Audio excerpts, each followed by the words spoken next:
नमस्कार, स्वागत है आपका हॉर्नबिल टीवी में और मैं हूं आपके साथ शिखा सकलानी। बुलेटिन की शुरुआत करते हैं खबरों के साथ। राम मंदिर में दान पात्र चोरी के मामले को लेकर कांग्रेस कार्यकर्ताओं ने ऋषिकेश कांग्रेस भवन में प्रेस कॉन्फ्रेंस कर बीजेपी पर तीखा हमला बोला।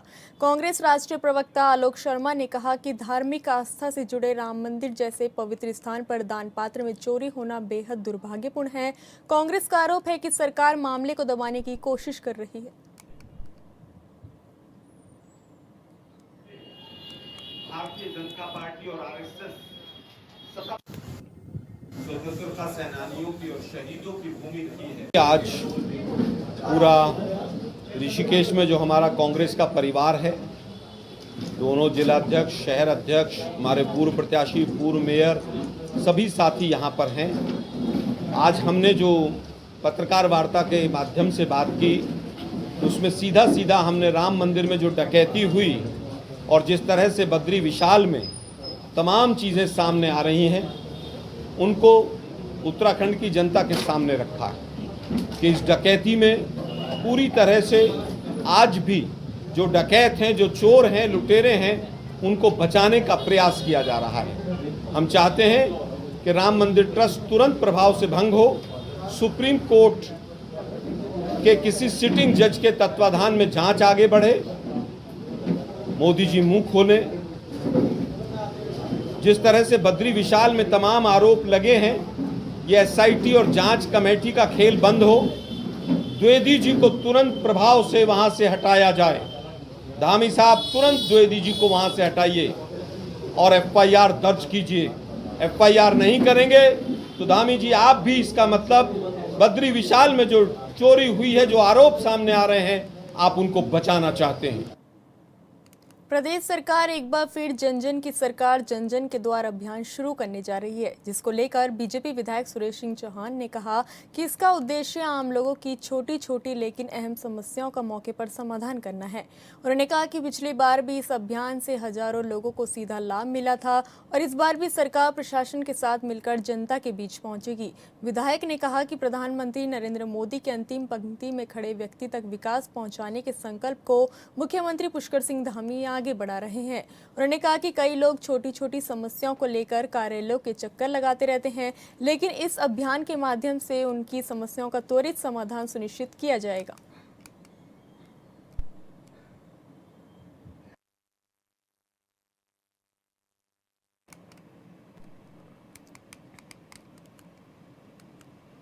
उत्तराखंड में मानसून की दस्तक के साथ ही स्वास्थ्य विभाग भी पूरी तरह अलर्ट मोड पर आ गया है।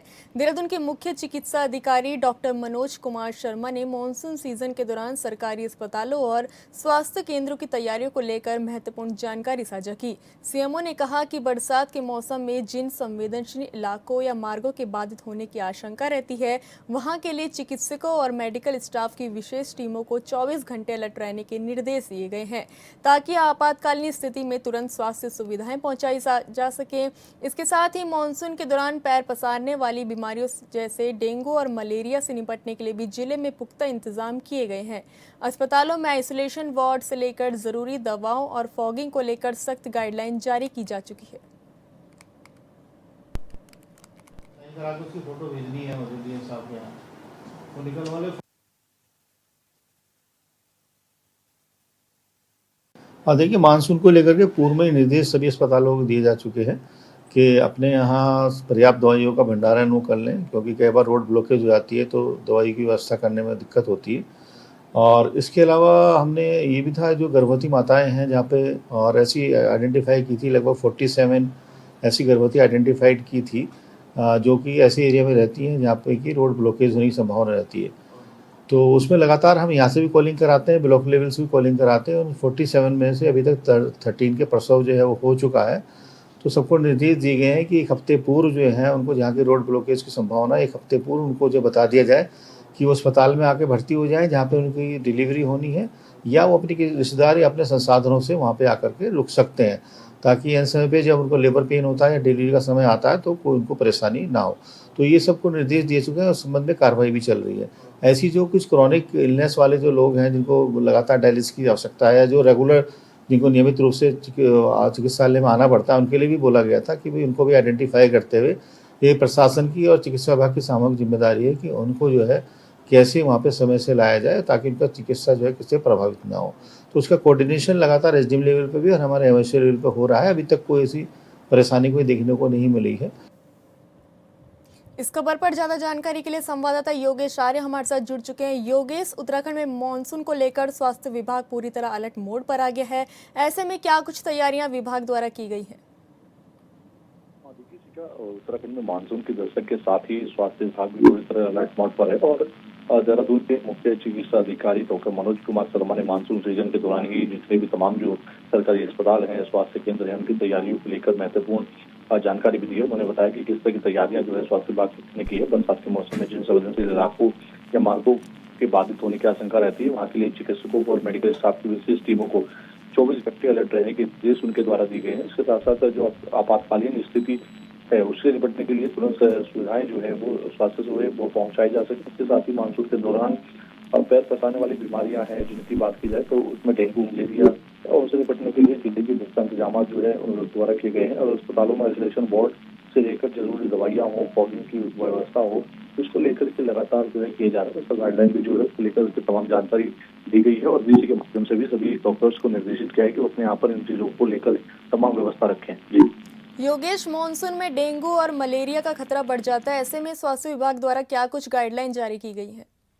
देखिए, स्वास्थ्य विभाग लगातार जो है इसको लेकर जरूरी दवाइयों जो है मात्रा पूरी हो उसके लिए, इसके साथ साथ वहाँ पर जो है मॉस्किटो रिपेलेंट लगाने के लिए कहा गया है। मच्छरदानी का वहाँ पर पूरी तरह से प्रयोग हो, अस्पतालों में उसकी व्यवस्था हो, फॉगिंग को लेकर के पूरी तरह से निर्देशित किया गया है। इसके साथ नगर निगम और नगर पालिका और नगर पंचायतों के द्वारा भी जो है समन्वय स्थापित करके फॉगिंग जो है ऐसे इलाकों में किया जा रहा है जहाँ पर जो है जो लार्वा है वो डिस्ट्रॉय हो सके। तो ये पूरी प्लानिंग जो है वो पहले से की जा रही है ताकि मलेरिया और डेंगू जैसे जो खतरनाक बुखार और बीमारी रहती है इनसे निपटा जा सके समय से। जी योगेश, हमारे साथ जुड़ने और तमाम जानकारी साझा करने के लिए धन्यवाद। कालाडूंगी नगर पालिका के वार्ड नंबर 1 में पेयजल संकट को लेकर स्थानीय लोगों का आक्रोश सामने आया है। पानी की अनियमितता आपूर्ति से परेशान महिलाओं पुरुषों ने जल संस्थान के खिलाफ नारेबाजी करते हुए प्रदर्शन किया। प्रदर्शनकारियों का कहना है कि पिछले कई दिनों से क्षेत्र में नियमित पेयजल आपूर्ति नहीं हो रही है, जिससे रोजमर्रा के कामकाज प्रभावित हो रहे हैं। उनका आरोप है कि कई बार शिकायत करने के बावजूद समस्याओं का स्थायी समाधान नहीं किया गया। लोगों ने चेतावनी दी है कि अगर जल्द ही पेयजल व्यवस्था सुचारू नहीं की गई तो वो उग्र आंदोलन और धरना प्रदर्शन करने को बाध्य होंगे।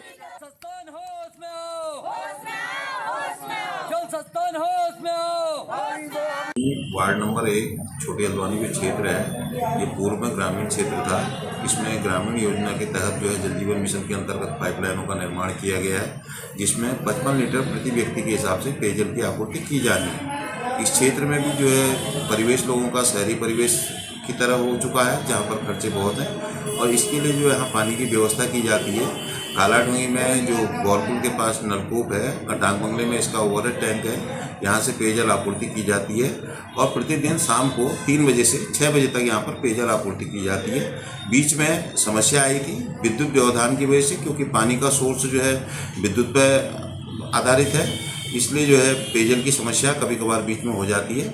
यदि क्षेत्र में कभी पेयजल की समस्या हो तो वहाँ पर जो है टैंकर के माध्यम से पेयजल का वितरण किया जाएगा। और जो नई नलकूप लाइन बिछी है तब से लेके आज तक जब भी हम फोन करते हैं उसके बाद 2-3 दिन तक ये लोग पानी देते हैं और कभी ये लाइट जाने का बहाना करते हैं, कभी कुछ करते हैं, लेकिन इनकी जो पानी वितरण की व्यवस्था है वो काफ़ी लचर व्यवस्था है और हमारी जो जगह है वो ऊंचाई में है और पानी जो थोड़ा बहुत आता भी है और ढलान में चले जाता है। हम 2 साल से लगातार इनसे मांगे कर रहे हैं कि हमारी एरिया में एक गेट वाल लगना चाहिए जिससे पानी का प्रेशर आ सके।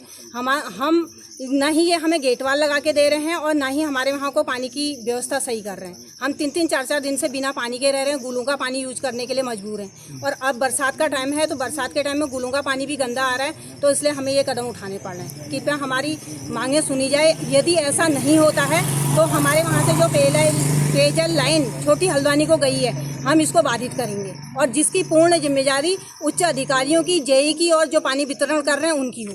कई लोग यहाँ पे इकट्ठा हुए हैं। यहाँ पे जो भी दिक्कत है, पानी की सबसे बड़ी दिक्कत है और यहाँ पे टाइम टू टाइम ये लोग पानी नहीं दे रहे हैं, जिससे आज कई लोग जो है यहाँ पे इकट्ठा होकर जल संस्थान के खिलाफ एक मोर्चा खोलने का कार्य कर रहे हैं। आपकी मांगें नहीं मानी जाएंगी तो क्या अगला कदम रहेगा? हम ये चाहते हैं कि क्या बोलते हैं जल संस्थान से कि जितनी जल्दी हमारी मांगों को मान लिया जाए तब तो ठीक है, नहीं तो फिर उसके बाद हम धरने का फिर कार्यक्रम स्टार्ट करेंगे। इस खबर पर ज्यादा जानकारी के लिए संवाददाता भगवान सिंह मेहरा हमारे साथ जुड़ चुके हैं। भगवान, कालाडूंगी में पेयजल संकट को लेकर स्थानीय लोगों ने जल संस्थान के खिलाफ मोर्चा खोल दिया है। ऐसे में मांगे नहीं पूरी होने पर आंदोलन की चेतावनी भी दी है। ऐसे में क्या कुछ उनकी मांगे हैं?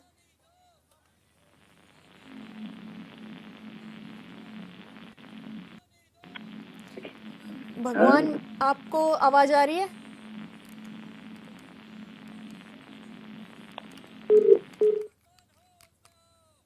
भगवान मेहरा से हमारा संपर्क टूट चुका है।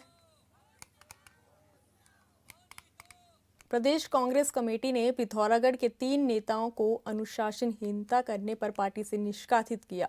इन नेताओं की प्राथमिक सदस्यता निरस्त का 6 साल के लिए बाहर का रास्ता दिखाया गया। बता दें कि 30 जून को पिथौरागढ़ में परिवर्तन संकल्प कार्यक्रम में व्यवधान करने और पार्टी विरोध गतिविधि को राष्ट्रीय नेतृत्व के साथ प्रदेश कांग्रेस कमेटी ने गंभीरता से लिया।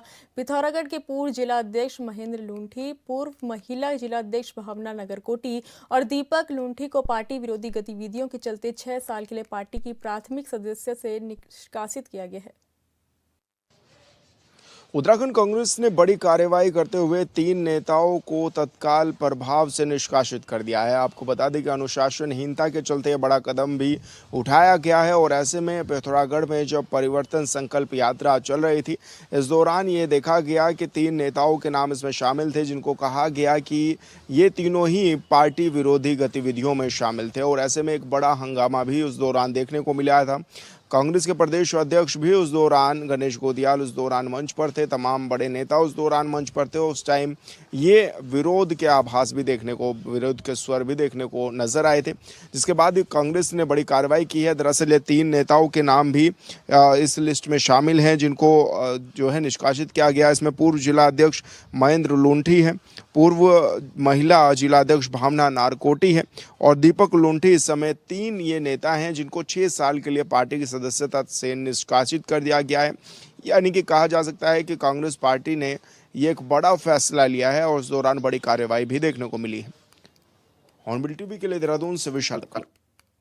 उत्तराखंड में लगातार हो रही बारिश से भूस्खलन और मलबा सड़कों पर आने का सिलसिला भी शुरू हो गया, जिससे पर्वतीय क्षेत्रों में यातायात बुरी तरह प्रभावित हो रहा है। उत्तरकाशी जिले में यमुनोत्री हाईवे भूस्खलन के चलते बंद हो गया, जिससे दोनों ओर वाहनों की लंबी कतारें लग गई। तो वहीं मलबा आने से अलग अलग जिलों में कई सड़कें भी बाधित हो गई है। उत्तराखंड में मौसम का मिजाज बिगड़ा हुआ है। पहाड़ से लेकर मैदान तक भारी बारिश का दौर भी देखा जा रहा है और सबसे अधिक जो चीज़ें जो हुई हैं, जो डैमेज हुई हैं, वो उत्तरकाशी, पिथौरागढ़ और चमोली में देखी गई हैं। उत्तरकाशी में भी ये देखा गया है कि तमाम सड़कें बंद है, भूस्खलन जैसी स्थिति बनी हुई है। कई यात्री यात्रा मार्ग पर ही फंसे हुए हैं और ऐसे में इन रास्तों को खोलने का काम सुचारू रूप से भी जारी है। तो वहीं ये भी देखा जा रहा है कि उत्तराखंड के तमाम क्षेत्रों में तमाम जो सड़कें हैं वो बंद इस दौरान हो गई हैं और ऐसे में काफ़ी लोग परेशान भी नज़र आ रहे हैं। हालांकि बीआरओ की टीम हो या फिर एनएचआई की टीम हो, वो रास्तों को सुचारू करने में जुटी हुई है और सभी से अपील भी की जा रही कि मौसम का मिजाज देख करके ही जो है यात्रा आगे की करें। ऐसे में कहा जा सकता है कि उत्तराखंड में मौसम का मिजाज पूरी तरह से बिगड़ा हुआ है। मानसून पूरी तरह से एक्टिव है और मौसम के मिजाज के कारण ही पहाड़ से लेकर मैदान तक भारी बारिश का दौर भी देखा जा रहा है। हॉर्नबिल टीवी के लिए देहरादून से विशाल गर्ग। बद्रीनाथ धाम में सामने आए कथित चोरी के मामले को लेकर कांग्रेस ने राज्य सरकार पर सवाल खड़े किए। कांग्रेस प्रदेश अध्यक्ष गणेश गोदियाल ने कहा कि ये केवल चोरी का मामला नहीं, बल्कि करोड़ों श्रद्धालु की आस्था और सनातन का अपमान है। उन्होंने आरोप लगाया कि सरकार निष्पक्ष जांच कराने के बजाय मामले को दबाने का प्रयास कर रही है। गोदियाल ने मांग की है कि इस प्रकरण की जांच किसी विभागीय समिति से नहीं, बल्कि विधानसभा की पार्लियामेंट्री जांच समिति की निगरानी में कराई जाए, ताकि पूरे मामले की सच्चाई सामने आ सके। उन्होंने कहा कि जिस विभाग पर सवाल उठ रहे हों उसी से जांच कराना उचित नहीं है और दोषियों के खिलाफ सख्त कार्रवाई होनी चाहिए। है कि ये बहुत ही दुर्भाग्यपूर्ण है। ये सरकार यहाँ के नागरिकों को तो छल ही रही है, लेकिन हमारे आस्था के स्थानों को भी छल रही है। ये चोरी नहीं, बल्कि ये सरासर धर्म के प्रति धर्म का अपमान है, सनातन का अपमान है और सरकार में बैठे हुए इन लोगों को एक पल भी अब सरकार में रहने का कोई अधिकार नहीं है। सरकार तटस्थ और पारदर्शी जांच कराए और उसके लिए आवश्यक है कि कांग्रेस विधानमंडल दल के सदस्यों को इस जांच का नेतृत्व दे, किसी एक को इसका नेतृत्व दे और पार्लियामेंट्री जो जांच कमेटी बैठे और तब जाके इस पर विश्वास किया जा सकता है इस जांच पर। अब वो डिपार्टमेंट की जांच करा रहे हैं तो डिपार्टमेंट तो अपने लोगों को बचाएगा। डिपार्टमेंट की जांच, वो भी बीकेटीसी की जांच, जिसका हेड आरोपी है, तो फिर ऐसी जांच का भरोसा क्या? जहां एक और उत्तराखंड सरकार की ओर से प्रदेश में ऑपरेशन प्रहार चलाया जा रहा है, जिसके तहत कई ऐसे असामाजिक तत्वों को पुलिस ने अपनी गिरफ्त में लिया जो प्रदेश का माहौल खराब करने का काम कर रहे थे। वहीं सरकार की इस पहल को राज्यसभा सांसद नरेश बंसल ने ऐतिहासिक बताया। उन्होंने कहा कि अपराधियों पर नकेल कसने के लिए पुलिस के पास पूरी पावर है और इस अभियान मिशन से पहाड़ हो या मैदान, सभी जगह अपराधियों को छोड़ा नहीं जाएगा। प्रदेश में जो भी घटना होती है, पुलिस उसका जल्द खुलासा कर अपराधियों को सलाखों के पीछे करती है और सरकार की प्राथमिकता है कि प्रदेश में शांति व्यवस्था बनी रहे।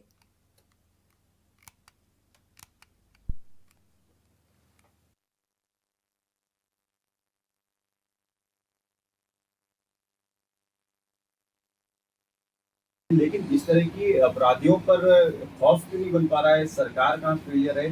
जब पुलिस को इतनी पावर क्यों नहीं मिल पा रही? नहीं, पुलिस के पास पूरी पावर है। प्रहार मिशन पावर के आधार पर ही चल रहा है। अपराधियों को छोड़ा ना जाए और सामान्य व्यक्ति को कोई कठिनाई ना हो, इसको लेकर पुलिस को पूरी छूट है और पुलिस उस पर काम कर भी रही है। जहाँ कहीं हम देखते हैं घटना होती है तो 2-4 दिन के अंदर अपराधी पकड़ा जाता है, कानून के हवाले होता है, फिर कानूनी प्रक्रिया में उसको जो भी सजा वगैरह होती है वो होती है। विकासनगर के कट्टापत्थर में आयोजित जनसंवाद कार्यक्रम में क्षेत्र की समस्याओं को लेकर विधायक मुन्ना सिंह चौहान ने सीधे जनता से संवाद किया। कार्यक्रम में बड़ी संख्या में ग्रामीणों ने अपनी समस्याएं रखी, जिनके समाधान के लिए विधायक ने संबंधित अधिकारियों को मौके पर ही आवश्यक निर्देश दिए। इस मौके पर विधायक मुन्ना सिंह चौहान ने कहा कि जनता का विश्वास ही उनकी सबसे बड़ी ताकत है और क्षेत्र का समग्र विकास उनकी प्रतिबद्धता है। उन्होंने भरोसा दिलाया कि विकास कार्यों में किसी प्रकार की लापरवाही बर्दाश्त नहीं की जाएगी। वहीं स्थानीय लोगों और जनप्रतिनिधियों ने जनसंवाद कार्यक्रम की सराहना करते हुए इसे जनता और प्रशासन के बीच बेहतर समन्वय की पहल बताया।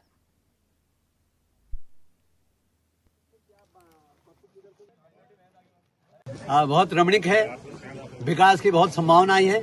मुझे खुशी है कि यहाँ जितनी भी बातें मैंने चुनाव पूर्व कही थी या यहाँ की जो जरूरत थी, पेयजल की, सड़कों की, तमाम सारी चीजें सारी की सारी पूरी कर दी।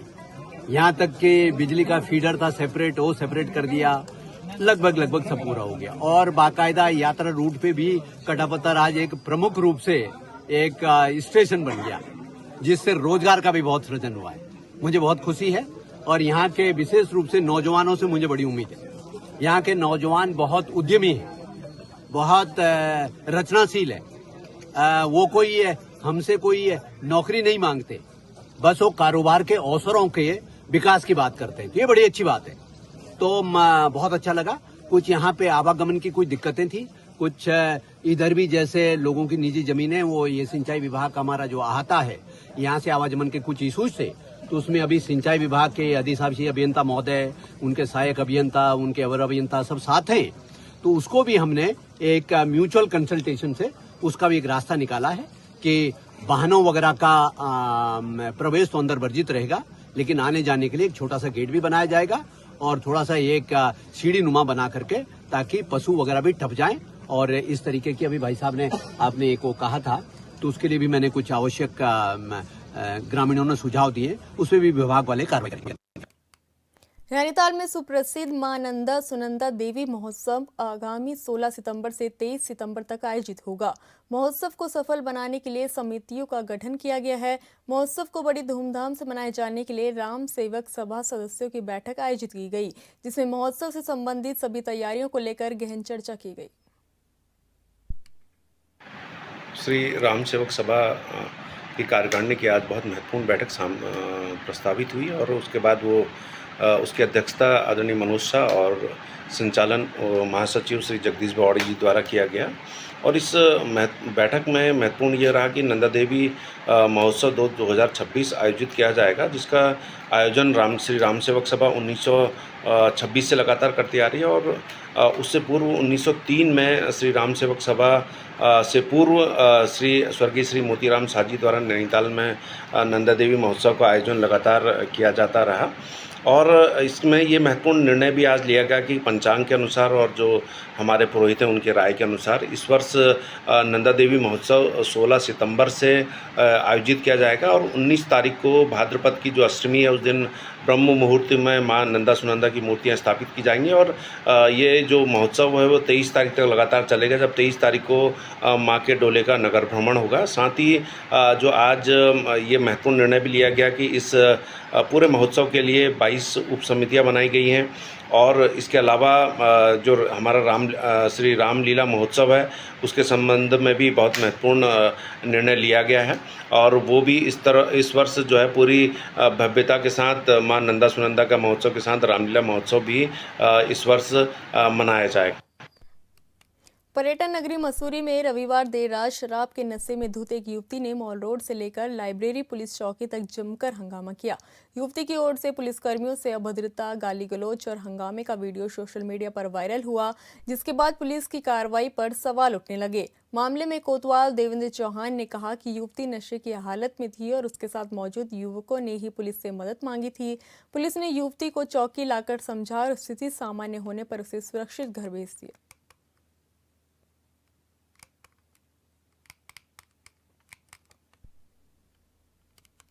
वन महोत्सव के अवसर पर सतीवाला सेक्शन में पौधारोपण कार्यक्रम आयोजित किया गया।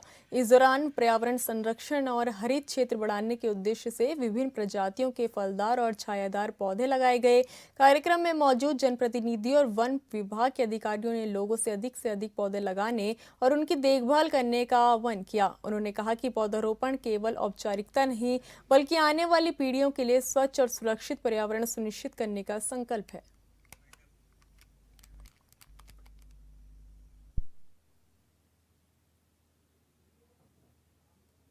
फिलहाल इस बुलेटिन में इतना ही। आप देखते रहिए हॉर्नबिल टीवी। नमस्कार।